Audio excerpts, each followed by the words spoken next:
Ho ho ho, all right, welcome back everybody. Today we're doing section 3.4. This section is all about the graph of a quadratic function.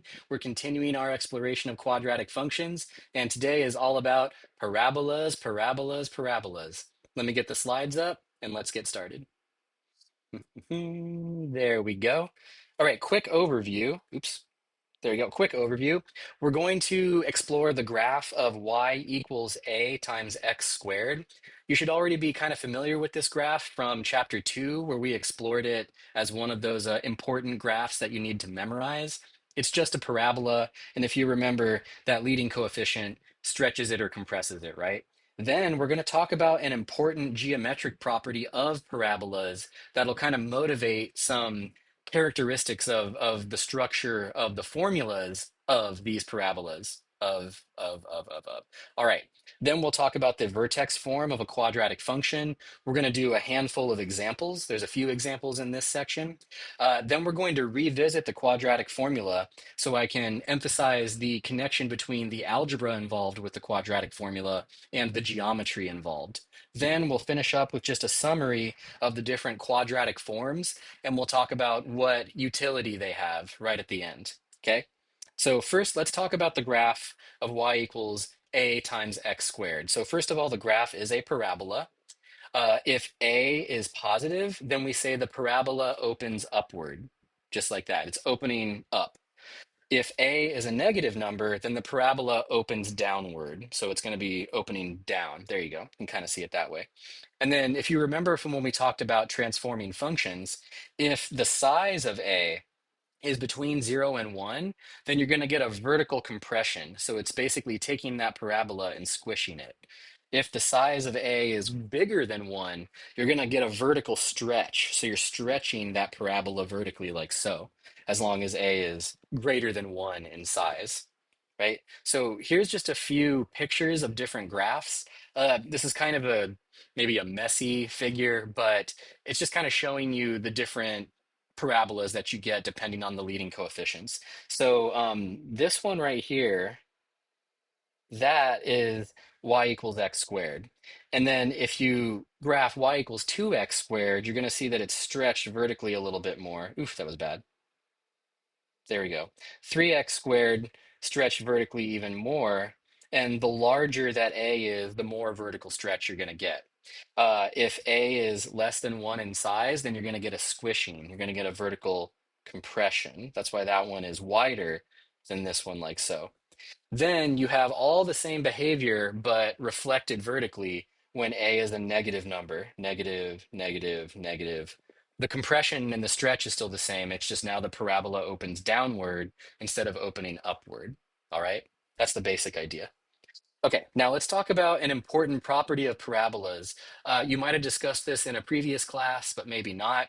It's an important property that's going to explain why we are getting a certain, well, I'll say why we need a certain amount of data to produce the formula for a parabola for a quadratic function. So here's the important property. Any three non-collinear points in the plane uniquely determine a parabola.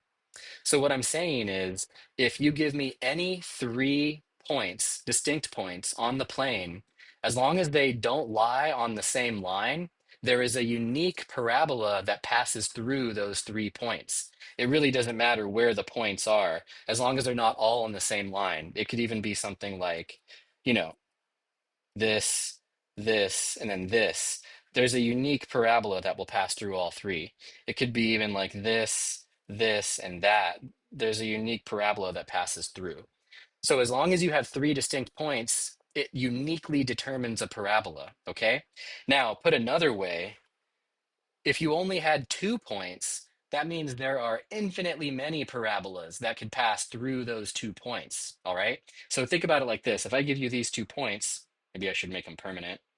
If I give you these 2 points here, what parabola could possibly pass through those? Well, there's infinitely many. There's maybe this one right here. There's maybe this one right here. There's maybe this one right here. So basically, 2 points is not enough. If you only have 2 points, There are infinitely many possibilities for what parabola could pass through them. But the moment you include a third distinct non-collinear point, you get a parabola. All right? So that's an important property of parabolas. Now, why is that important? Because we get this as a corollary.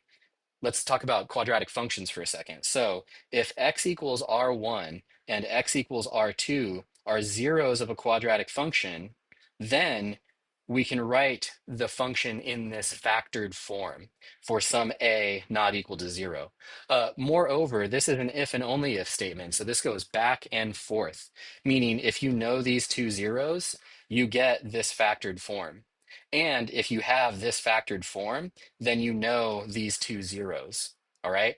So put another way, this means that a quadratic function can be completely determined by its zeros and one other point on the graph.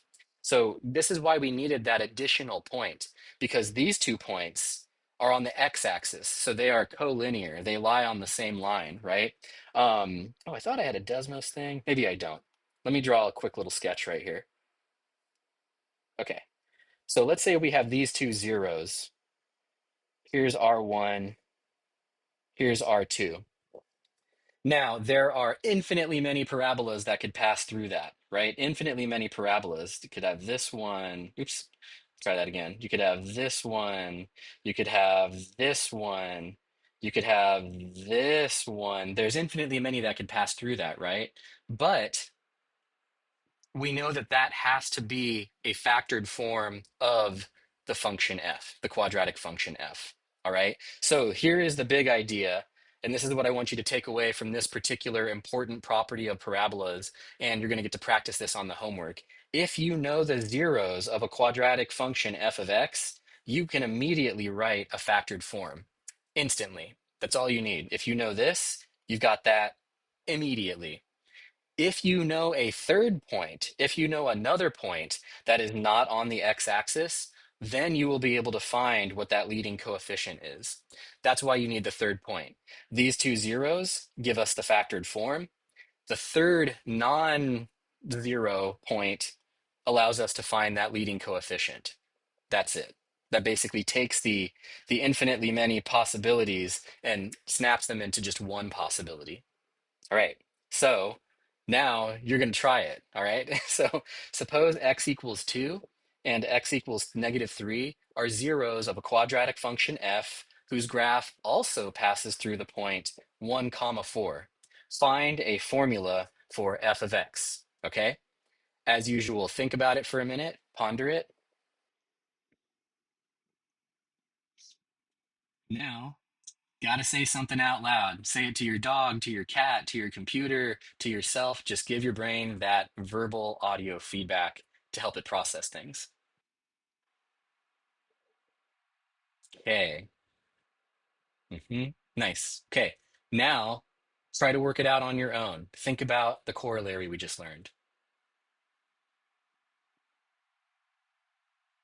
Okay, let's do it together. So we're given two zeros of the quadratic function. So that means, boom, we've already got a factored form instantly. So because we know these are zeros, we can write this form down instantly. X minus 2 and x minus -3. Boom. Simplify that to be x plus 3. Now, the only thing we don't know yet is a. The only way we could determine a is if we had another point on the parabola that was not a zero of the function, which we do, 1 comma 4. So because we have that additional data point, we can use it to solve for a, which is exactly what we're going to do right now.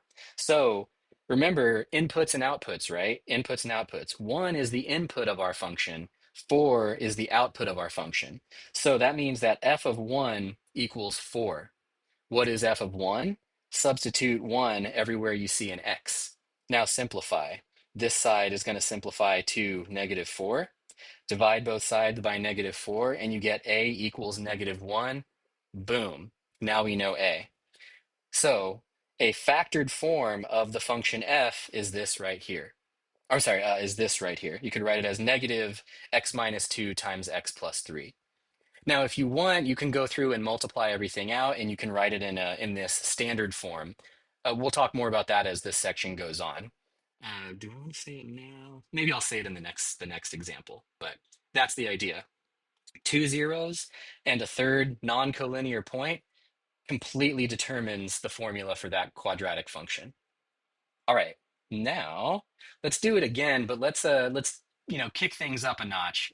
Suppose that x equals 2 plus or minus root 5 are zeros of a quadratic function, whose graph also passes through the point 1 comma negative 5. Find a formula for f of x. Now, maybe we need to take a little breath here. Okay, these zeros look pretty gnarly to me. But remember, these are the kinds of zeros that we can expect from a quadratic function based on what we saw in the previous section, right? Remember the quadratic formula? It gives us the zeros of these quadratic functions. And sometimes those zeros were not clean, they were pretty gnarly looking like this. That's okay. They're still zeros of the quadratic function. The corollary we just learned still applies. Everything is all good. The only difference is that these zeros might be a little bit gross looking.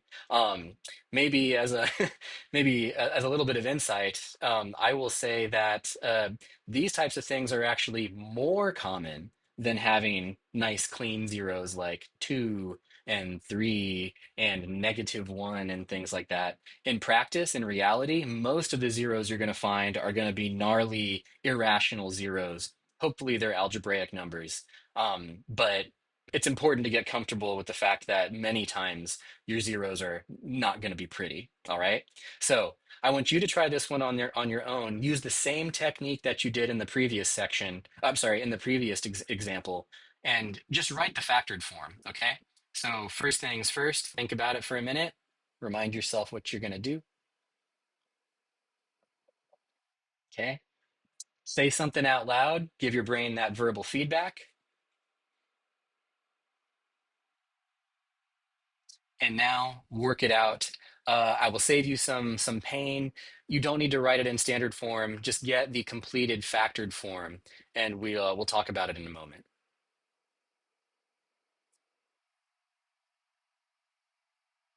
Okay. All right. Now let's do it together. So because we have these two zeros, we immediately have a factored form of the function. And here's what it looks like. Okay, I'm choosing to leave it in this form just to emphasize the zeros. X minus the first zero times x minus the second zero. Right, there we go. Immediately we can write that down.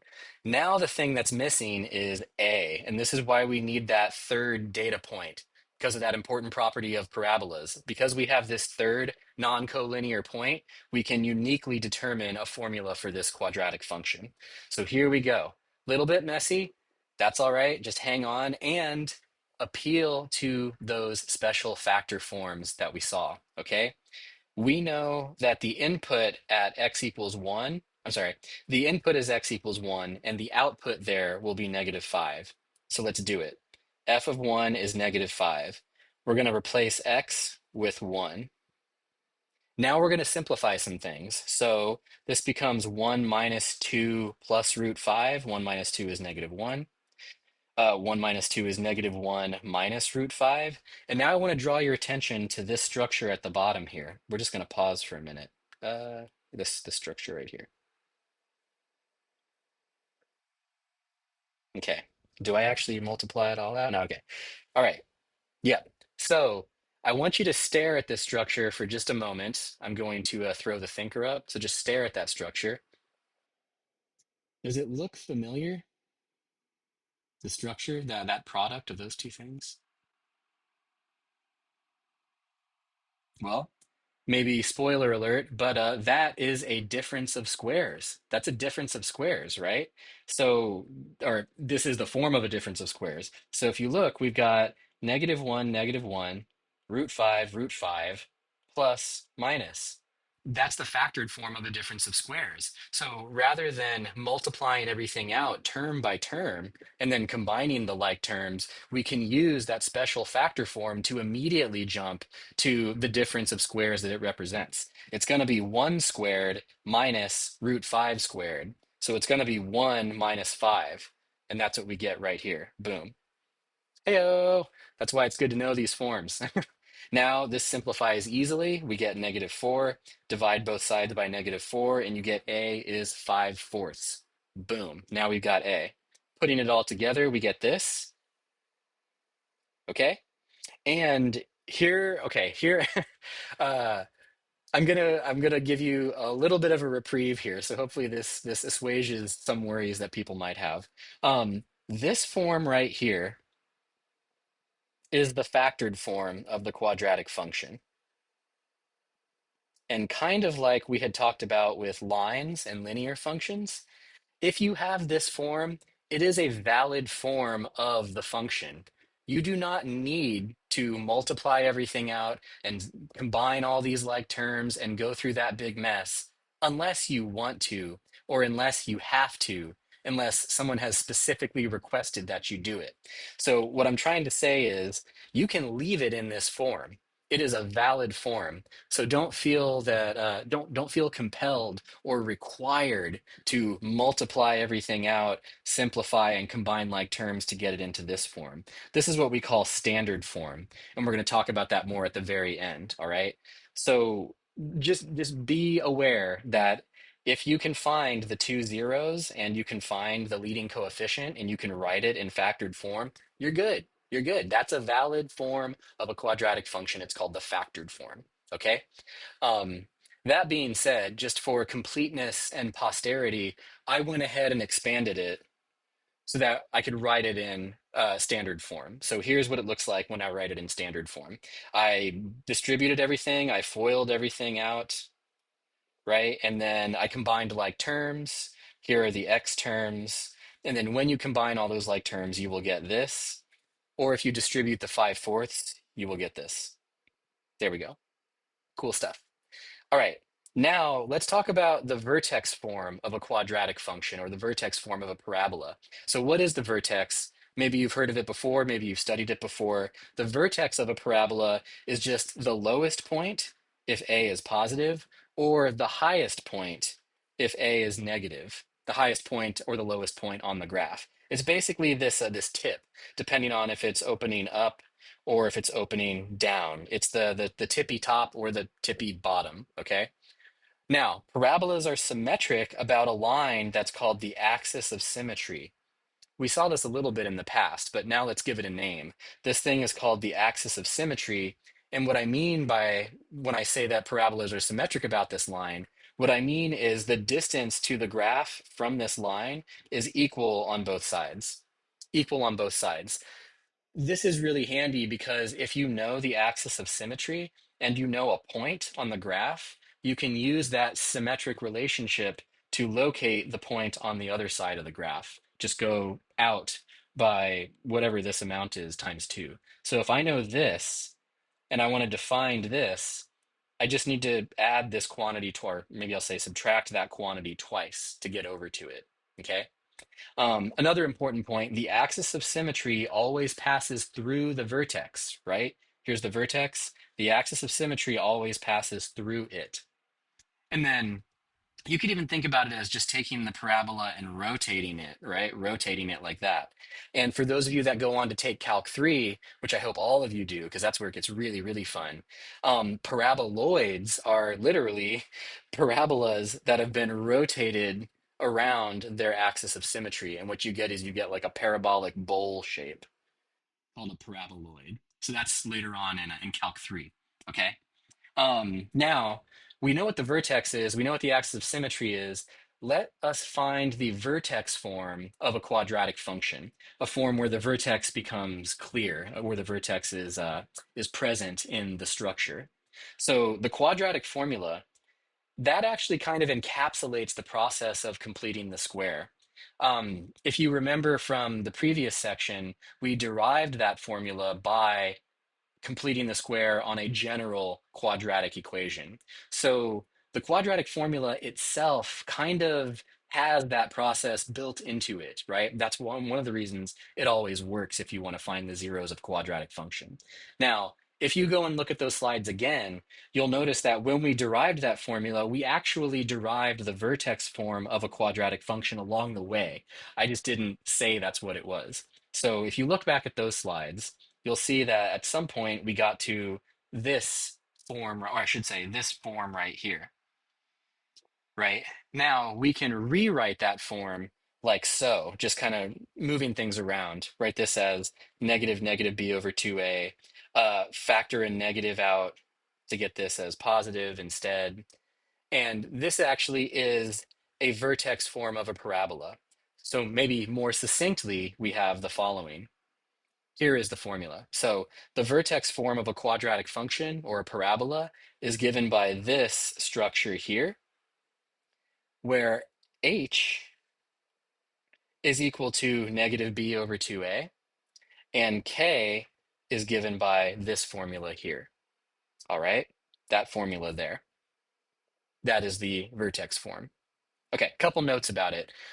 So for one, notice that this structure here, it's just a transformation of the function x squared. So if you remember what we learned back in section, oh geez, I think it was 2.4 maybe, this is really just a shift and a compression or a vertical compression or a stretch of the graph of x squared. That's really all it is. Shifting it horizontally, compressing or stretching it vertically, and shifting it vertically as well. Okay, so this is just a specific application. Oh, maybe it was 2.3. It was a specific, this is a specific application of the more general function transformations, which is nice. Okay. Another note about this, because maybe when you looked at this, you were kind of like, kind of cringing. I would. um, I will say this, and I want to be very clear. You do need to memorize this form of a quadratic function. You need to memorize the vertex form. Okay. This is all it is. However, I do not recommend memorizing this right here. Hey, come back. I do not recommend memorizing that. Uh, it's easy to mix it up. It's got part of the quadratic formula baked in. So if you have memorized the quadratic formula, it might throw you off. I don't recommend memorizing this. I do recommend, or I don't even recommend, I require you to memorize this form, okay? So instead of memorizing this, I think it's more beneficial and more complete for you to get comfortable with completing the square, pun intended, and then just read off h and k from the vertex form. Because when you complete the square on a quadratic function, it actually puts the function in vertex form. So you could do that. So if you like completing the square, great, do it and you'll immediately get the vertex form. Or if you don't want to complete the square, maybe, the parabola or maybe these numbers involved are going to be pretty gnarly, you can also use this helpful formula, this one. The vertex of a quadratic function or of a parabola is given by this point here, negative b over 2a, comma, f of negative b over 2a. All right? So here's one that I want you to stare at for a second. Stare at that formula for the vertex. Okay, and this is one that I also want you to say out loud to yourself so that you can kind of understand what the structure is. Right? And then let's talk about it for a minute. So h is negative b over 2a. That's the x coordinate of the vertex. That's why you're seeing it right here, okay?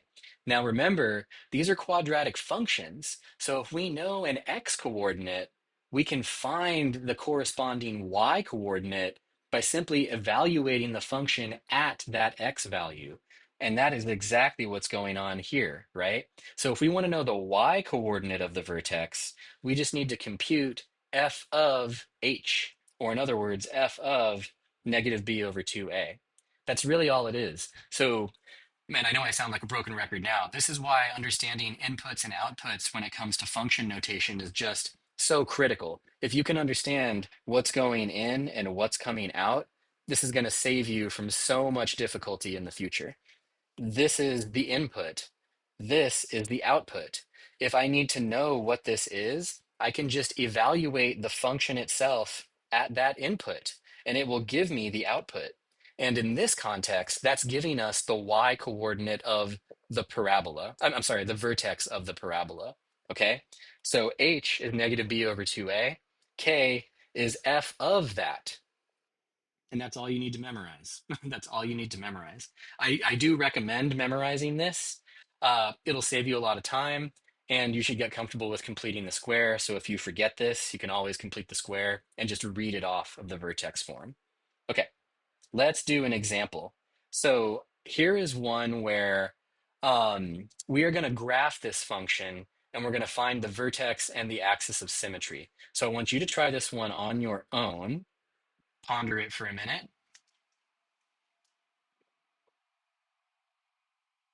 Okay, now say something out loud. Maybe how would you try to graph this function?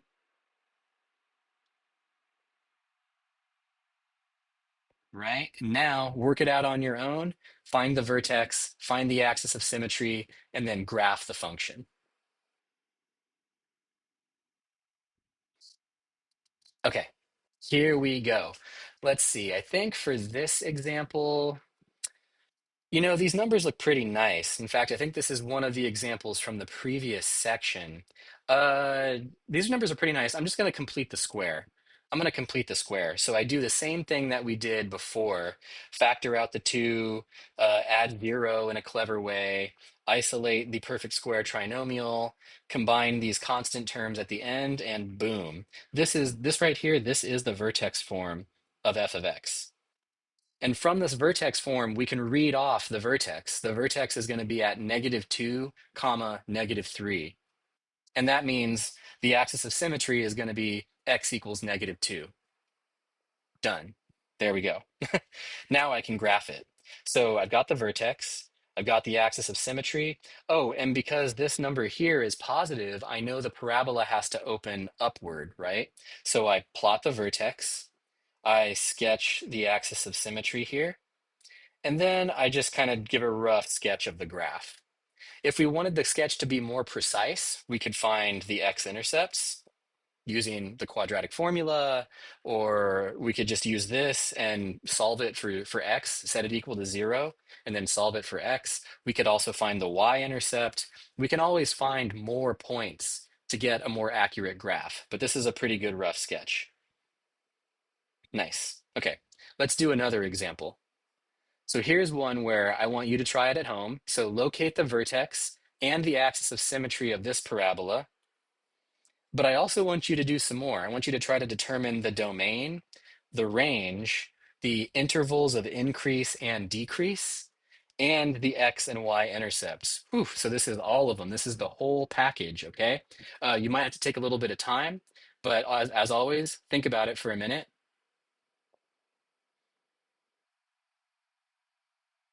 hmm All that stuff. Now, say something out loud.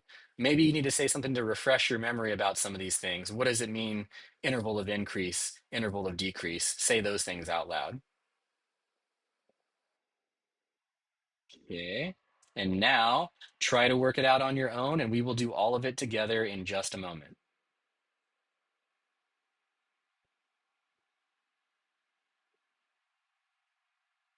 Okay, here we go. Okay. I'll follow my notes because I'm like, I could start in a whole bunch of different ways.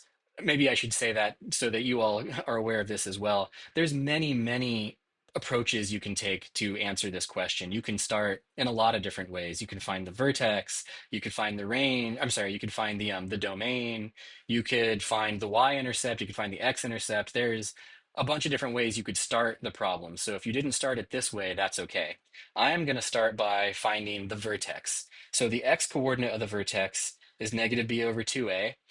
In this case, I decided not to complete the square. Totally fine. Just use the formula. -b over 2a ends up being 1. How do I find the y coordinate of the vertex? Just evaluate the function when x equals 1. So that's what I'm going to do. K is f of -b over 2a, which is f of 1. F of 1 is this expression here. Multiply things out, combine like terms, simplify, you get 4. So the vertex is at 1 comma 4. Boom. So we've got the vertex. Now that we have the vertex, we also have the axis of symmetry. The axis of symmetry is the line x equals 1. We know the parabola opens downward because the leading coefficient is -3. So we've got a parabola opening downward like so. And we know that f of x is a polynomial. So its domain is all real numbers. Maybe we'll talk more about that when we talk more about polynomials, but maybe more generally, remember if you're finding the domain of a function, are there any numbers you could plug in here that are going to break it? No, they're not. You could plug any x value in, any real number, and you will get a legitimate output. So the domain is all real numbers. Now, the domain is all real numbers, but we also know the parabola opens downward and we know the vertex is at 1 comma 4. So there's a maximum. There's a maximum to that graph, a maximum value of the function. And the maximum value is 4. So the range is everything from negative infinity to 4, including 4, because 4 is actually at the vertex. Okay, so we've got the domain, we've got the range. Now, since the parabola is opening downward, the parabola, the function, is going to be increasing from negative infinity to 1. I'll show you a picture of it in just a second here. Increasing as you approach the vertex from the left. It's going to go up, it's going to hit the vertex, and then it's going to go down after that. So it's decreasing from 1 to positive infinity. Man, see, the information just falls right out. Boom, boom, boom. The y-intercept. How do we find the y-intercept? Remember, the y-intercept always occurs when x equals 0 for any function. It doesn't have to be a quadratic, it could be any function. So we're going to plug in x equals 0 and evaluate, and we're going to get 1. So we get 1 in this case. So that means the y-intercept is at 0 comma negative 1. Now, the next bit, we've got to do a little more work. We got to find the x-intercepts. And remember, there's 3 different ways to do this. And I'll say this a lot of times. If you want to find the x-intercepts or if you want to solve a quadratic equation, there are always 3 ways to do it. Factoring, completing the square, or the quadratic formula. Which you choose to use kind of depends on the numbers that are involved, right? So how can I maybe motivate what I want to try or which one I want to try? The discriminant. Let's compute the discriminant. So the discriminant here is 6 squared minus 4 times negative 3 times 1. Parentheses are your friends. And that's going to be 48. Okay, so 48 is not a perfect square. So I know right away that this formula here, I can't factor that over the integers because I didn't get a perfect square when I computed the discriminant. So let's just use the quadratic formula. I don't want to go complete the square. Let's just continue. See, this is the best part. I've already computed the discriminant, so I already know what the radicand is in the quadratic formula. I'm like halfway complete, right? Halfway done. So let's just fill out the rest. Negative b over 2a plus or minus the square root of the discriminant all over 2a. Simplify. Negative 6 over negative 6 is 1. I can simplify this radical by pulling out any perfect squares and square rooting them. So I'm going to get 4 times root 3 over negative 6. And then here, this plus minus is just going to absorb the negative down here. Plus or minus means plus or minus. So plus or minus a positive number, plus or minus a negative number, that gets absorbed into this plus or minus symbol. So here are the x-intercepts. Notice again, these are not integers. In fact, these x-intercepts are going to be, or I mean, they are irrational numbers. They're algebraic numbers, which is nice. We'll talk about that later, but they are irrational. So what are these irrational numbers approximately equal to? A calculator tells us they're approximately this. There we go. That's it. So those are our x-intercepts. Might seem funky, but it's actually very, very common. And now let's look at a graph, putting all of the pieces together. Here we go. I'm going to zoom in on this one. Okay, we had the vertex, 1 comma negative 4. Here is the axis of symmetry at x equals 1. The axis of symmetry always passes through the vertex, right? Then we had our y-intercept. There we go. Then we had our 2 x-intercepts. Here's the lower one, here's the upper one. And now that we have all these points, we could physically graph it like so. There we go. I've also included some arrows just to indicate the where the function is increasing and where it's decreasing. So you see here it's going up, up, up, up, up, up until it reaches this point, and then it starts going down, down, down, down, right? Like so. So the intervals of increase, or sorry, the interval of increase is everything up to here. And then the interval of decrease is everything from there beyond. That's what's happening. So it's going up here, and then it's going down here, like that. And that's it. Tons of information, right? Tons of information we can get. All right, snap back to there. Now, I want to emphasize something that I had mentioned in the last section, and we need to revisit the quadratic formula a little bit. Um, I mean, I love geometry. I'm a geometer. Uh, my title is actually fractal geometer. I love geometry and I love fractal geometry. So anytime I can connect the algebra to the geometry, I'm just really excited about it. It just makes me feel all fuzzy and happy inside. So this is one of those times. The reason that we're writing the quadratic formula in this form, separating out this term, maybe a bit differently than you've seen it in the past, is because it gives us a lot of geometric intuition. Remember that this formula is telling you where the zeros are, or the x-intercepts of a quadratic function if it has them, right? Now, recall also from just a few minutes ago that the x-coordinate of the vertex is negative b over 2a, right? It's this. That is the x-coordinate of the vertex, negative b over 2a. There it is, right? So in essence, what the quadratic formula is telling us is it's saying how to locate the x-intercepts by starting at that point, the x-coordinate of the vertex, and then going up by some amount and going down by some amount, given by this plus or minus. And the amount that you're moving is literally that quantity, literally that amount. Let's look at a picture here, okay? So just to hammer it all home, the quadratic formula, this is negative b over 2a. That's the axis of symmetry. There you go, symmetry. There is the symmetry is baked into that formula. Now, the x-intercepts are going to occur if you go forward by this wild amount, whatever that thing is, and go backward by that amount also. So baked into the quadratic formula is this symmetry that you see visually from a parabola. That's really what that is. Okay, just cool stuff. It just makes me feel all fuzzy inside. All right, let's do another couple examples. How many more examples do I have actually? One, two. Oh, sweet. Sweet, sweet, sweet. How many is this?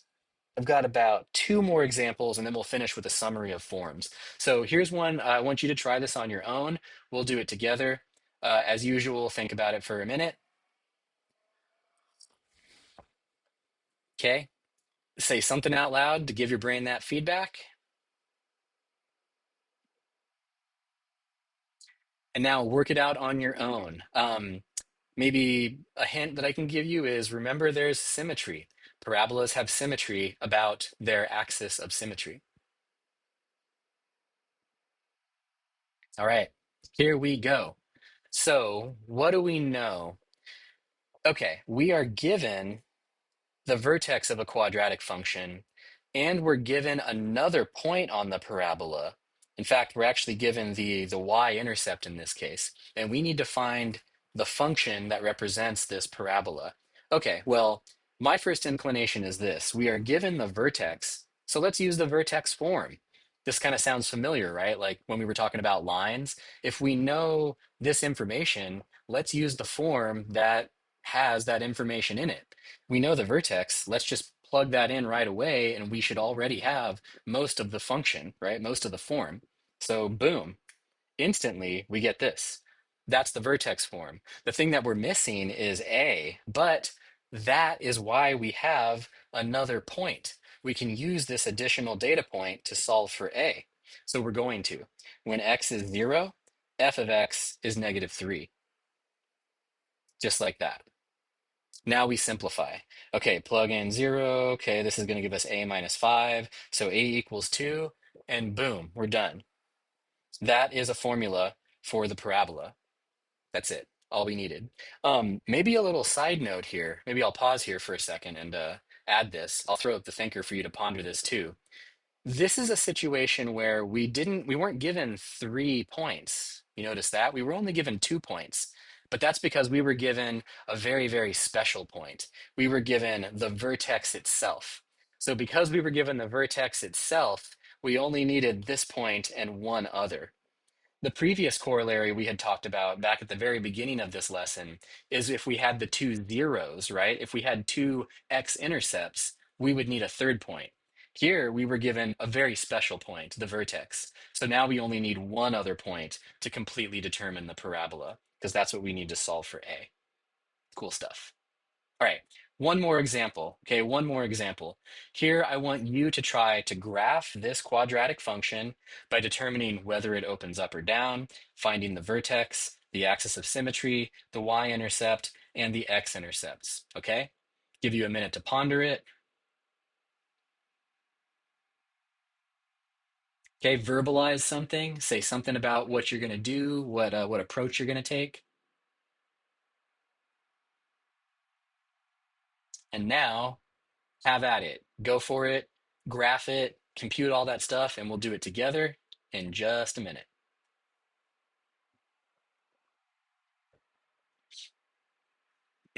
Okay, here we go. All right, so what are we going to do first? So immediately we can tell the graph opens upward because that leading coefficient is positive. It's a 2, right? So it's got to open upward. We could complete the square to find the vertex, but I don't want to have to deal with the fractions that'll result. I'm just going to use the formula for the vertex itself. So the x coordinate is negative b over 2a. That's going to become negative 1/4 when we plug in those values. Now to find the y coordinate, we simply evaluate this function at negative 1/4. That's it. So we're going to plug in negative 1/4, and we're going to simplify, and that simplifies to 7/8.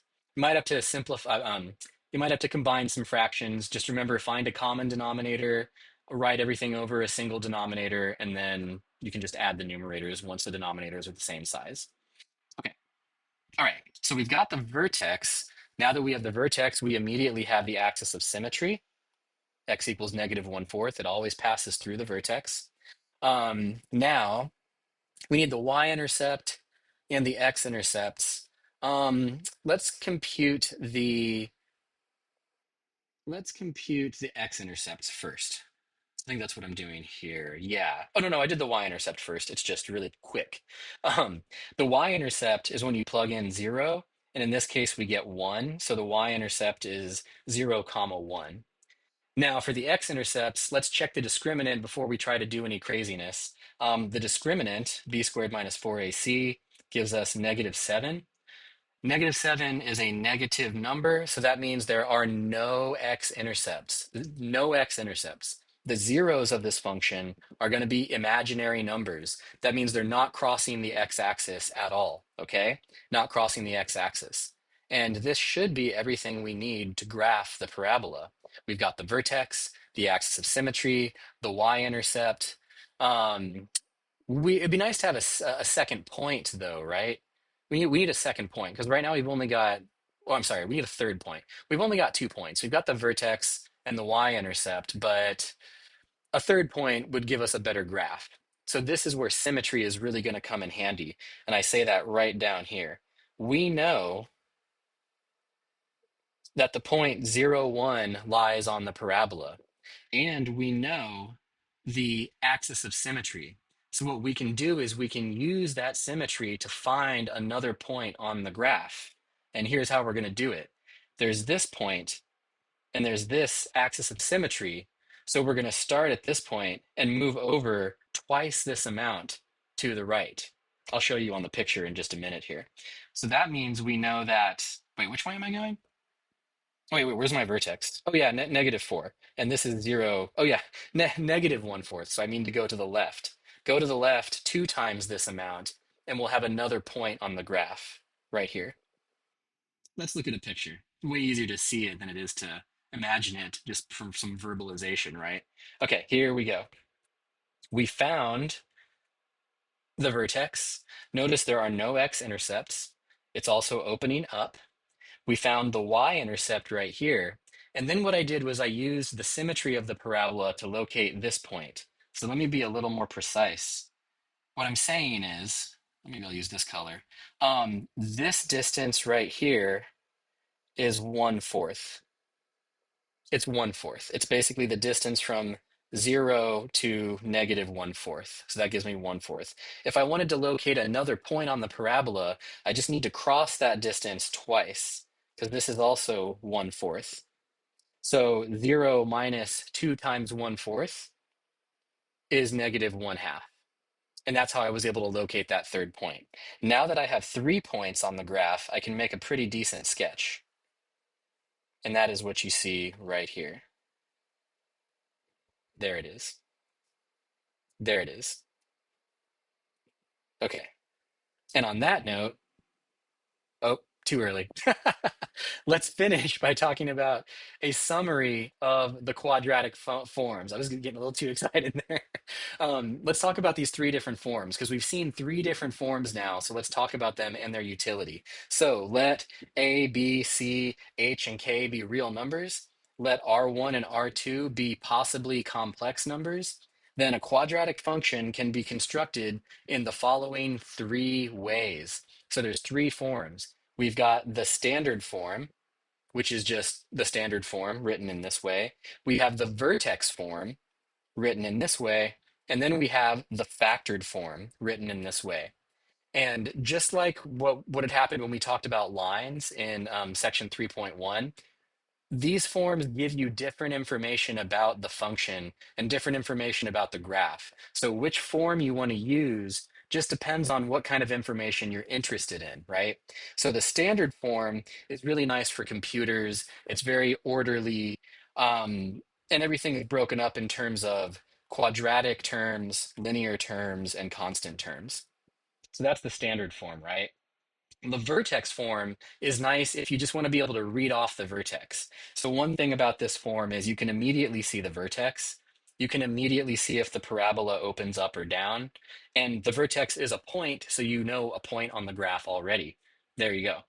The factored form. The factored form is really handy if you want to know the zeros, right? It's harder, or I should say it's not impossible, but you can't see the zeros at a glance when you use either of those two forms. If you look at the vertex form, you can't see the zeros. If you look at the standard form, you can't see the zeros. But if you look at the factored form, you can immediately see the zeros. So each one of these forms gives you information, but different information. One other thing I'd like to point out, notice that A is the same in all three of these forms. And that's true. The A is the same no matter what the form is going to be. The A is always this leading coefficient. Okay. So here, standard form, here, vertex form, here, factored form. You want to get comfortable with all three, but all three of them are valid forms of a quadratic function. Okay. All right. Now on that note, let's play. Okay. As always, I'm super excited to work on these with you. I hope you enjoyed this lecture. Glad it's not super long. We're going to see quadratic functions forevermore. You will see them forevermore. And actually, now that we have talked about quadratic functions for a few sections, we're going to generalize our exploration to polynomials and also talk about the Weierstrass approximation theorem in the next section, section 3.5. All right. I'll stop rambling there. Thank you all again for watching and listening. Keep studying, keep it up, and I will see you next time. Take care.